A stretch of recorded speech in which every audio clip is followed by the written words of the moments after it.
Hello friends, Radhe Radhe. Welcome to my another blogs. तो आज मुझे जाइली पातलंगा प्रसाद खाइबा लगी।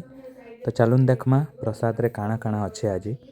तो फास्ट तो यहाँ मते प्रसाद दिगला जेमती कि बूंदी आउ सेव थिला आउ तारपरे दिगला अरुआ भात जेनटा कि मते टिके बहुत दी दीचन। मुई तो एतकी नहीं खाए बट बहुत यहाँ मोर लगी। तापरे हितला मुग डाली भोजी भात रे तो अलगा डाली हेसी बट प्रसाद रे अधिकांश मंदिर मानके मुग डाली ही हेसी जेनटा कि बहुत भल लागसी। तापरे हितला इटा मिक्स तरकारी परे हितला टमाटर खट्टा परे हितला खीरी जेनटा कि मैं अलगा ग्लास रे नेली एटा पचे नीचे आउ हितला चिप्स। तो इटा होचे पूरा प्लेट है मोर।